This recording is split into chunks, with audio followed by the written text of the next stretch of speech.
네, 오늘 주시는 하나님의 말씀은 시편 1편 1장부터 1절부터 6절까지 말씀입니다. 시편 1편 1절부터 6절까지 말씀 저희 함께 보겠습니다. 시편 1편 1절부터 저와 함께 교독하여서 읽도록 하겠습니다. 제가 먼저 읽겠습니다. 복 있는 사람은 악인들의 꾀를 따르지 아니하며 죄인들의 길에 서지 아니하며 오만한 자들의 자리에 앉지 아니하고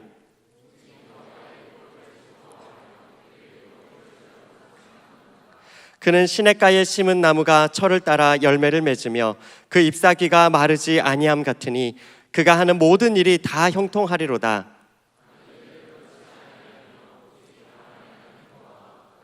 그러므로 악인들은 심판을 견디지 못하며 죄인들이 의인들의 모임에 들지 못하리로다. 함께 읽겠습니다. 무릇 의인들의 길은 여호와께서 인정하시나 악인들의 길은 망하리로다. 아멘.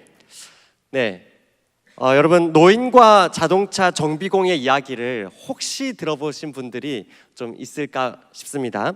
여러분, 어떤 노련한 정비공이 있었답니다. 젊고 유능해서 꽤 이름이 알려진 정비공이었대요.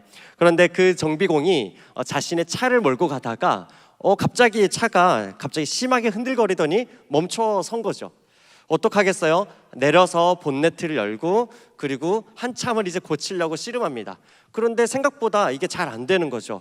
또 여기저기 만져보고 툭툭 건드려보고 벨트를 조였다가 풀었다가 나사를 조였다가 풀었다가 해보는데 고쳐지지가 않는 겁니다.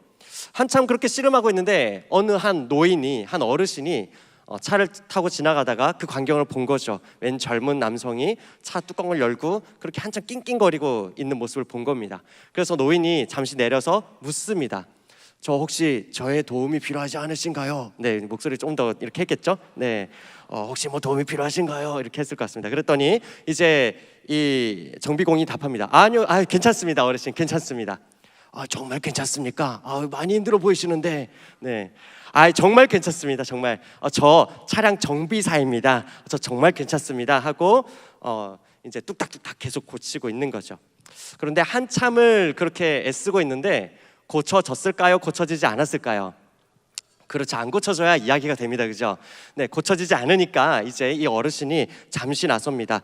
잠시만 그러면 제가 이렇게 하면서 이제 툭툭툭 엔진 쪽 어딘가를 잠시 만졌대요. 좀 살펴보고 조금 이렇게 손을 보셨더니 그리고 이렇게 한마디 하시는 겁니다. 자, 이제 됐으니까 한번 시동 한번 걸어보셔요. 그래서 정비사가 갸우뚱갸우뚱하면서 속는 셈 치고 한번 시동을 걸어봅니다. 어떻게 됐을까요? 네, 당연히 부르릉, 그렇죠? 이제 다시 엔진이 돌아가기 시작하는 겁니다. 시동이 걸립니다. 여러분, 정비공이 묻죠. 아니 어르신, 어떻게 이걸 하셨습니까? 전 그렇게 만져도 안 되는데 어딜 만지신 겁니까? 이 노인이 답합니다. 이 차요, 제가 이 차 만들었습니다. 자동차 왕으로 한때 불렸던 그 헨리 포드의 이야기로 잘 알려져 있는 그런 이야기입니다. 사랑하는 여러분, 사람은 누구나 행복한 삶을 살기 원하지 않습니까? 여러분의 인생은 어떻습니까? 저와 여러분의 인생은 아무런 문제 없이 잘 가고 있습니까? 아니면 어느 순간 나도 모르게 한 번씩 멈추어서고 심하게 흔들리고 또 어떤 때는 내가 우회전을 해서 빠졌어야 되는데 그걸 자꾸 놓치고 보지 못하고 잘 가는 듯 했는데 갑자기 바람이 빠지고 멈추어 버리거나 그런 당혹스러웠던 적이 있진 않습니까? 오늘 지금 당장 그런 일이 없다면 여러분은 앞으로의 인생에서도 절대 내 인생은 멈추지 않을 거야. 내 인생은 이대로 언제든지 내 마음대로 조종할 수 있어. 이런 확신에 가득 차 있는 사람들이 있을까요? 아마 우리 중에 100% 그렇게 확신을 갖고 있는 사람은 잘 없을 것 같습니다. 그렇죠?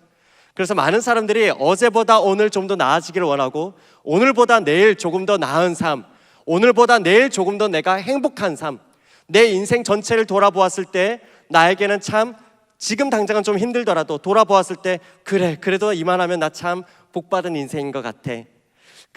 나 참 쉽지 않았지만 그래도 이만하면 하나님이 부어주신 복이 참 많은 것 같아. 우리 GBS를 보아도 그렇고 우리 섬김팀을 보아도 그렇고 우리 구글 보아도 그렇고 아마 그런 소망을 모두 다 품고 있지 않을까요? 여러분, 우리 앞뒤 좌우를 바라보시면서 오늘부터 또 새로운 GBS가 함께 꾸려지지 않습니까? 우리 이렇게 한번 바라보시죠. 이렇게 바라보시면서 이렇게 인사할까요? 우리 하나님 안에 행복합시다. 네, 좋습니다. 여러분, 그렇다면 어떻게 해야 됩니까? 어떻게 해야 우리의 인생이 더욱더 복된 인생으로 나아갈 수 있습니까? 자동차와 전자제품은 제조사에, 약은 약사에게. 그렇다면 우리의 인생은 이 세상의 행복을 묻기 원한다면 우리는 바로 이 세상을 만드신 하나님께 나아가야 합니다. 여러분, 창세기 1장 1절에서 무엇이라고 말합니까? 왜 우리가 우리 인생의 행복을 위해서는 하나님께 나아가야 됩니까? 창세기 1장 1절 모두 다 많이 외우고 계시죠? 함께 읽어봅시다. 시작. 태초에 하나님이 천지를 창조하시니라. 우리 한 번 더 힘차게 한번 읽어볼까요? 시작. 태초에 하나님이 천지를 창조하시니라. 아멘. 여러분, 하나님이 천지를 창조하셨습니다. 맞습니까? 여러분, 이 세상은 이렇다 저렇다, 이 세상은 무엇으로 만들어졌다, 이렇게 참 많은 이야기가 있을 수 있죠. 뭐 저절로 생겼다는 둥, 뭐 많은 이야기가 있을 수 있습니다. 갑자기 뭐 빵 터졌다는 둥. 하지만 하나님께서는 그러한 수많은 사람들의 이야기 속에서 이렇게 딱 한마디 하는 것 같습니다. 됐고, 이거 내가 만들었거든요. 됐고, 제가 바로 이 세상을 만든 장본인이거든요. 여러분, 하나님께서는 말씀으로 세상을 지으셨습니다. 그리고 하나님께서는 그 하나님의 형상을 닮은 그 인간에게 축복해 주셨습니다.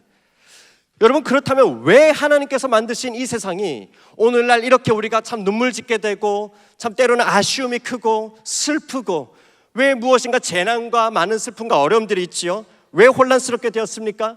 여러분, 하나님께서는 말씀으로 세상을 창조하셨는데 어느 날 이 세상에 그 세상을 창조하시고 축복하신 그 하나님의 말씀이 아니라 다른 말, 하나님이 축복하신 그 말이 아닌 다른 말, 하나님의 말씀이 가리키는 것보다 더 좋은 게 있다라고 말하는 그 다른 말, 다른 그 거짓말을 세상에 붙든 결과, 그 거짓말을 인간이 붙든 그 결과가 오늘날 우리 모두가 무엇이 도대체 참인지, 무엇이 도대체 거짓인지 알지 못하도록 분간할 수 없을 만큼 혼란스러워졌다는 것을 성경은 분명히 말하고 있잖아요. 사랑하는 여러분, 하나님이 우리 세상을 지으셨다는 것, 여러분 다시 한번 더 묻습니다. 하나님이 이 세상을 지으셨다는 것 여러분 모두 믿으십니까? 여러분, 그렇다면 그것을 믿는다면 우리는 오늘 어떻게 살아가야 될지, 무엇이 정말 행복한 삶인지에 대해서 우리 모두는 이 세상을 만드신 그 하나님께서 의도하시고 기대하신 바가 무엇인지 거기에 우리는 질문을 해야 될 것입니다. 바로 우리 하나님께 물어야 하는 거죠. 세상의 많은 이슈와 문제들에 대해서 가난과 폭력과 분열됨과 또 오염됨과 참 그런 많은 분쟁들에 대해서 사람들마다 많은 이견이 있겠지만, 그러나 결국에는 이 세상을 지으신 그 하나님의 관점으로 이 문제들을 바라보아야만 우리는 바르게 해석할 수 있고 바른 결론을 도출할 수가 있겠지요. 사랑하는 여러분, 새 학기를 시작하면서 우리 모두가 하나님께서 보시기에 행복한 그 삶으로 우리의 첫 발걸음을 내딛는 오늘 주일이 되기를 간절히 소망합니다. 아멘. 다시 한 번 더요. 우리 모두가 주님께서 원하시는 그 행복한 삶으로 첫 발을 내딛는 우리 모두가 되기를 간절히 소망합니다. 아멘. 좋습니다. 여러분, 그렇다면 하나님께서 보시기에 정말 복된 삶의 모습은 어떤 모습일까요? 오늘 간단히 두 가지로 나누어 보고자 합니다. 첫 번째로는요, 한번 따라해 볼까요? 다른 삶. 자, 조금 또 다른 목소리로, 조금 더 높은 목소리로 한번 얘기해 볼까요? 자, 다른 삶. 네, 좋습니다. 여러분, 오늘 우리가 함께 읽은 이 본문 1절과 그리고 2절에서는 우리가 복이 있는 사람은 무엇을 해야 하는 것과 하지 말아야 될 것을 이야기하고 있죠. 한번 보시겠습니까? 1절입니다. 복 있는 사람은 악인들의 꾀를 따르지 아니하며 죄인들의 길에 서지 아니하며 오만한 자들의 자리에 앉지 아니하고. 2절 함께 읽을까요? 시작. 오직 여호와의 율법을 즐거워하여 그의 율법을 주야로 묵상하는도다.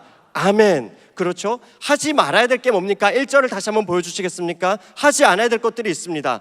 악인들의 꾀를 따르지 않는답니다.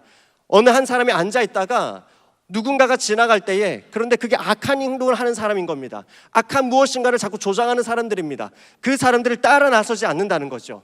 복 있는 사람은 또 그 사람들이 가는 길에 서지 않는답니다. 또 어떤 사람은 그래서 그 길에 가다가 주저앉지 않는다는 거예요. 거기 안주하지 않는다라고 말합니다. 그리고 이 사람은 그 악함에 대해서 따라 나서거나 그 길에 서 있거나 그 길에 안주하지 아니하고 오직 무엇을 한다고 말합니까?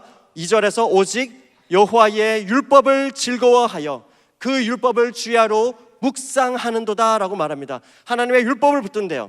그런데 여러분, 여기서 하나님의 말씀 붙드는 거 당연하지 이렇게 생각할 수 있죠. 하지만 우리 다시 한번 꼼꼼히 볼까요? 1절 다시 한번 보면요, 복 있는 사람은 이라고 하잖아요, 그죠? 복 있는 사람이라고 단수를 말하고 있고요, 그러고 나서 누구의 길을 따르지 않습니까? 악인들의 길을 따르지 않습니다. 죄인들의 길을 서지 않습니다. 오만한 사람들의 길에 앉지 않는답니다. 무슨 말입니까? 복 있는 그 한 사람은, 어떠한 사람이 있는데 그 사람은 자기를 둘러싸고 있는 많은 악인들, 많은 악한 행동을 조장하는 사람들, 많은 죄인들, 악한 행동을 구체적으로 하는 사람들일 수도 있고요, 또 혹은 그 마음에 타락해서 이미 마음으로 계속해서 불평불만 투쟁하고 있는 그러한 사람들일 수도 있고요, 또 어떤 사람들은 아예 전혀 문제의식을 갖지 않고 이게 당연한 거 아니야 라고 말하는 그 많은 사람들 속에 둘러싸여 있는 어떤 한 사람은, 그 사람은, 복 있는 사람은 그 사람들을 따르지 않는다는 겁니다. 뭐예요? 얼마나 많은 사람들이 내 주변에서 행동하느냐, 그게 오늘 내가 무엇을 선택하느냐를 결정짓지 않는 사람이라는 거죠. 요즘 뭐가 유행하는지 그 트렌드를 따라서 행동하지 않는 사람이라는 거예요. 요즘 많은 사람들이 상식이라고 생각하는, 그래서 시시각각으로 변하는 그 시류를 따라가는 그 사람이 아니라고 말합니다. 오히려 복 있는 사람은 얼마나 많은 사람들이 행하느냐가 기준이 아니라 오히려 이 세상을 만드신 우리 하나님이 말씀하시는 바가 무엇인지, 하나님의 말씀이 가리키는 바를 바라보고 그것을 따라가기를, 그 말씀을 붙들기를 선택하는 사람, 그 사람이 복 있는 사람입니다. 오늘 이 시간 옆에 지체들을 바라보면서 이렇게 한번 말씀을 격려할까요? 하나님 말씀을 붙듭시다. 하나님 말씀을 붙듭시다. 그런데 여러분, 두 번째로 그렇게 낮밤으로 하나님 말씀을 붙들고 살아간다고 할 때 그 붙든다는 것은 그냥 오늘 내가 말씀을 읽었다로 끝나지 않는다는 거예요. 말씀을 읽고 그 말씀이 무엇을 의미할까, 특별히 오늘 내가 이 말씀을 읽고 알게 되었다면 그러면 내가 오늘 이 말씀대로 살아야 할 것은 무엇일까? 관찰하고 연구하고 묵상하고 내 삶으로 가져와서 느끼고, 그리고 나는 어떠한 변화를 해야 될까? 내 삶에서 어떤 열매를 맺어야 될까? 바로 두 번째로는 열매 맺는 삶이라고 성경은 말하고 있습니다. 우리 시편 1편 3절을 다 같이 한번 읽어보겠습니다. 시작. 그는 시냇가에 심은 나무가 철을 따라 열매를 맺으며 그 잎사귀가 마르지 아니함 같으니 그가 하는 모든 일이 다 형통하리로다. 아멘. 여러분, 방금 읽은 이 말씀에서 보면 복 있는 사람은 마치 시냇가에 심은 나무와 같대요. 그래서 잎사귀가 마르지 않고요, 열매를 맺는다고 하죠. 여러분, 시냇가에 심겨져 있답니다. 말씀의 그 강수로부터 계속해서 이 은혜를 공급을 받습니다. 그리고 거기서 끝나지 않고 마음과 생각의 변화를 받아서 그 구체적인 자기의 일상 가운데서 실천하는 그 열매가 맺혀 간다는 거죠. 사랑하는 여러분, 오늘 이 자리에 나온 우리 청년들 중에서 참 내 삶은 왜 이럴까? 아니, 내 삶은 하나님 말씀을 붙들기 원하는데 나는 어떻게 하면 좋을까? 왜 주변에 있는 사람들은 내가 말씀을 선택할 때 왜 나를 조롱할까? 비난할까? 선생님은 왜 다른 사람들에게 그런 부당한 대우를 당할 때 왜 여전히 웃고 있어요? 같이 욕을 하세요. 같이 무시하세요. 같이 응대하세요. 왜 그렇게 참고만 있나요? 아니, 선생님은 왜 그렇게 자꾸 컴플레인하는 고객을 끝까지 들어주고 바보처럼 앉아 있으세요? 왜 그렇게 바보같이 사는 거예요? 아니, 야, 좀 말 좀 들어봐봐. 너 다른 사람들이 너에 대해서 그렇게 험담하고 하는데 왜 너는 거기에 자꾸만 친절을 베푸는 거야? 라고 할 때 나는 어떻게 해야 될지, 나는 그럼에도 불구하고 나는 계속해서 말씀대로 살고 싶은데, 그런데 왠지 친구들의 말을 듣고 집에 가서 들으면, 얘 너는 뭐 하는데 아직까지 그렇게 교회에서 청년부에서 너는 일요일 그 저녁 5시, 6시, 7시까지 왜 그러고 있는 거야? 라고 하는 그 말을 들으면서 오늘 이 자리에 나오신 분들이 있다면 잘 오셨습니다. 네, 잘 오셨습니다. 네. 너는 왜 그렇게 너의 젊은 날을 바쳐서 다른 누군가를 위해서 또 자꾸 그렇게 눈물을 흘리고, 너한테 야 카톡 해봤자 또 그 일 안 없어지는데 왜 그 조언을 위해서 왜 눈물을 흘리고 왜 기도하고 왜 또 안부 인사 전하고, 이 속도 없는 녀석아 하는 얘기를 듣고 있다면 여러분 너무나 잘하고 있는 거죠. 그죠? 여러분, 그러나 여러분 만약에 반대로 여러분 내 삶이 반대로 이 교회 안에서, 이 본당 안에서, 우리 소그룹을 하고 있는 그 GBS 안에서, 또 우리 사역팀으로 섬기고 있는 그 사역팀을 할 때의 내 모습과 반대로 이 본당을 나서서 내 모습이 만약 다르다면, 여기에서는 마치 옆에 있는 형제가 조금 실수를 했어요. 미안해요, 내가 마이크 가져왔어야 되는데 놓쳤어. 그러면 어떻게 해요? 괜찮아요, 괜찮아, 우리 같이 챙기면 되지 뭐. 회사에서는요, 선배님 죄송합니다, 제가 이거 자료를 놓쳤습니다. 언제까지 놓칠 거예요? 자, 이런 식이라면 그러면 우리가 조금 조심해야 되지 않을까요? 그죠? 뭔가 내가 리더할 때 모습, 혹은 내가 여기서 옆에 있는 집에서 친구들을 대하는 모습과 회사에서 내 동료를 대하는 모습이 좀 다르다라는 게 내가 느껴지기 시작한다면 그때는 멈춰야 됩니다. 그렇죠? 우린 조심해야 됩니다. 전화를 받을 때, 컴플레인을 받을 때, 내가 조금 억울한 일을 당할 때, 혹은 내가 마땅히 항의할 수 있는 그 상황이 왔을 때, 그래서 소위 말하는 내가 그 갑의 위치에 있다고 생각이 들 때, 내가 지금 이곳에서 우리가 그렇게 하듯이 하는 것과 밖에서 내가 좀 다름이 있다면, 그러면 우리는 조심해야 되죠. 세상 많은 사람들이 아니 그렇게 해도 된다 다 그렇게 하는 거 아니야? 마땅히 바로 컴플레인 해야지, 벌점 하나 주기도 아깝네요 하면서 그렇게 해야지 라고 할 때, 여러분 그럴 때 많은 사람들이 지지한다고 해서 그 길을 따라가는 것에 대해서는 조심해야 된다고 성경은 계속 경고하고 있습니다. 어떻게 해요? 그렇게 다른 사람들을 시류를 따라가는 인생을 성경은 시냇가에 심은 나무가 아니라 바로 바람이 불면 훅훅 날아가 버리는 바람이 나는 겨와 같다고 말하죠. 어디에서든지 자기 생각도 자기 마음도 뿌리내리지 못하는 사람, 그래서 이런 바람이 불면 이렇게, 저런 바람이 불면 저렇게, 이 기분 따라 저 기분 따라 움직이는 사람, 그런 사람은 늘 마음이 불안하고 만족감이 없을 수밖에 없지요. 사도 바울은 그런 사람에 대해서 에베소서 4장 14절에서 이렇게 말합니다. 함께 읽어보겠습니다. 시작. 이는 우리가 이제부터 라고 했지만 제가 읽어드리겠습니다. 네, 사도 바울이 이렇게 말합니다. 사람들의 말과 유혹에 휘둘려서 온갖 세상 사람들의 풍조에 휩쓸려가는 사람들은 어린아이다 라고 말해요. 제가 읽어드릴게요. 이는 우리가 이제부터 어린아이가 되지 아니하여, 우리 어린아이가 되지 말자는 겁니다. 근데 그 어린아이는 어떤 사람입니까? 바로 사람의 속임수와 간사한 유혹에 빠져서 온갖 교훈의 풍조에 밀려, 세상 사람들 말하는 그 트렌드에 밀려서 요동하는 사람, 그 사람이 바로 어린애라는 겁니다.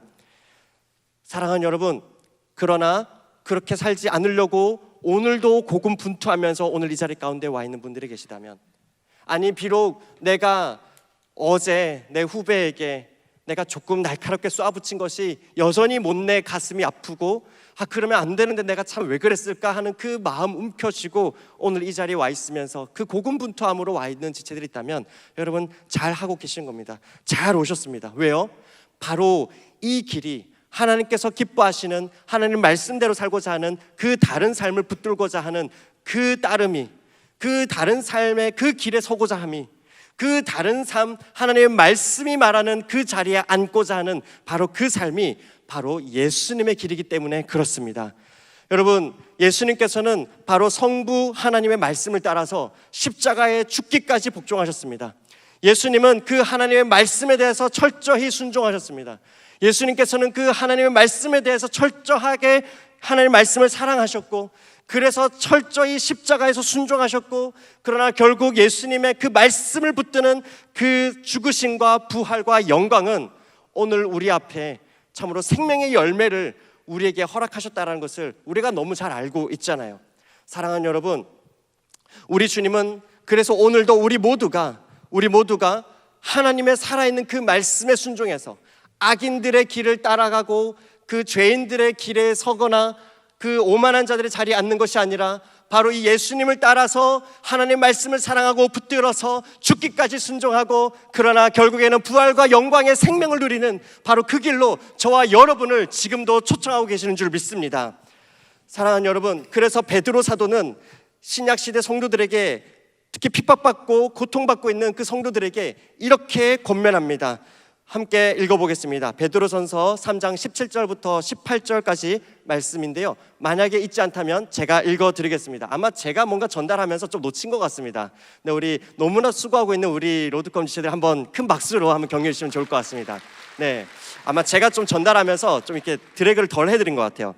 네, 베드로전서 3장 17절에서 이렇게 말합니다. 그러므로 사랑하는 자들아, 너희가 이것을 미리 알았은즉 무법한 자들의 미혹에 끌려 너희가 굳센 데서 떨어질까 삼가라. 조심하라는 얘기죠. 자, 18절, 오직 우리 주 곧 구주 예수 그리스도의 은혜와 그를 아는 지식에서 자라가라. 영광이 이제와 영원한 날까지 그에게 있을지어다. 우리 주 곧 구주 예수 그리스도의 은혜와 그리스도 예수를 아는 지식에 계속해서 자라가야 된대요. 여러분, 우리 모두는 예수님을 아는 그 지식에서 계속해서 자라가야만 합니다. 사랑하는 여러분, 이 시간 좀 마무리를 하면서 좀 정리하기 원합니다. 여러분, 성경이 말하는 정말 복 있는 인생은 얼마나 많은 사람들이 따라가고 있느냐가 아니라, 그 트렌드와 유행을 따라가는 삶이 아니라 세상을 만드신 그 하나님의 말씀을 즐거워하고 그 말씀으로 세상을 보고 그 말씀으로 이 세상의 많은 문제들을 바라보고 품고 해석하고 하나님의 말씀과 하나님의 심정으로 이 세상의 문제를 끌어안는 사람, 그 사람이 바로, 그래서 다른 삶을 선택하는 사람, 그 다른 삶을 선택할 뿐만 아니라 우리 삶에서 구체적인 열매를 맺어가는 사람, 그 사람이 복 있는 사람이요, 바로 예수님의 길을 따라가는 사람이라고 말하고 있습니다. 사랑하는 여러분, 우리는 오늘부터 이제 우리 다 같이 흩어지고 나서 이제 새로 시작되는 세계관 교제, 여기 지금 화면에 너무 멋있죠, 그렇죠? 우리 세계관 교제가 너무 예쁘고 아름답고 멋있게 잘 나왔습니다. 여러분, 세계관이 뭡니까? 우리가 이 세상을 어떻게 보고 이해하는가를 보여주는 그 우리의 생각의 안경, 우리가 세상을 어떻게 해석하고 바라보는가 하는 우리 해석의 틀을 말하지요. 그런데 여러분, 오늘 우리가 말씀을 나눈 것처럼 우리가 내가 각자 나는 이렇게 생각해가 아니라 우리 각자가 그렇게 생각할 수 있지만 하나님의 말씀은 무엇이라고 말하는지, 그 하나님의 말씀으로 우리가 세상을 바라보기를 다시 함께 마음을 모으면서 우리 말씀을 볼 때마다 이번 봄학기 10주가 우리의 시각과 시력에 교정하는 그런 은혜들이 넘치기를 소망합니다. 그리고 여러분, 우리 가운데 기본적으로 이렇게 함께 말씀을 보고 묵상하고 또 이 말씀을 내 가슴을 치는 것들을 경험하는, 이것이 늘 남의 이야기만 같이 보이는 사람들이 또 있지 않습니까? 뭔가 GBS 하면 나랑 나이 차이도 별로 없고 나랑 비슷한 직종에 있기도 하고, 아니 나보다 더 일을 시작한 지 얼마 안 됐는데 계속해서 정말 이 말씀에 살아있어. 그 말씀을 읽는 걸로 끝나지 않고 그 말씀 때문에 그 직장을 다르게 살아가는 것 같아요. 아니 옆에 있는 이 언니는 이미 직장 생활한 지 7, 8년 차, 10년 차가 넘어갔는데도 한결같이 그 직장에서 계속해서 무언가 새롭게, 그런데 그 이유는 말씀이래. 그게 자꾸 남의 이야기처럼 들리는 사람들이 있습니까? 사랑하는 여러분, 이번 학기에 정말 그 말씀에 붙잡힌 삶이 뭔지, 그 말씀을 어떻게 읽고 어떻게 하면 그 말씀을 내 삶으로 가져오고 어떻게 그 말씀을 내가 적용하고 실천할 수 있는지 여러 학교들이 준비되어 있습니다. 네, 큐티 학교, 네, 그리고 또 여러분 제자 훈련을 통해서 여러분 또 그 외에 많은 학교들을 통해서 함께 붙들어 나가기를 소망합니다. 여러분, 이제 마지막으로 오늘 이 시간을 말씀을 전하고 나면 이 말씀을 붙들고 다른 삶을 살아가기를 결단하며 그렇게 치열하게 훈련해온 지체들이 있습니다. 그렇죠? 우리 오늘 신임 리더로 서게 되는 많은 지체들이 있습니다. 그렇죠? 우리 한번 박수로 격려할까요? 또 이따가 또 축복하겠지만, 네, 또 우리 신임 리더들이 있고 또 우리 많은 훈련생들이 또 있습니다. 그렇죠? 우리 한번 박수로 다시 한번 더 격려하시죠. 네, 특별히 이제 그 훈련을 마치고 이제 정말 그 삶으로 우리의 관계 속에서 우리 공동체 안에서 이 누군가를 말씀 때문에 살리면서 말씀 때문에 다른 삶을 살아내기를 그 실전에 투입되는, 그 실전으로 걸어나가는 많은 리더들의 오늘 서임식이 있고 또 우리 간증이 있을 텐데요, 바라기는 이것이 누군가의 이야기로 남는 것이 아니라 하나님의 말씀 때문에 복 있는 길을 걷는 이 간증이 누군가의 이야기로 끝나지 않고, 주님 그렇습니다, 바로 오늘 저도 저와 동일한 고백이 있게 하여 주옵소서. 이것이 이 자리에 있는 우리 모두의 고백이요, 우리 모든 청년들의 고백이 되기를 간절히 소망합니다.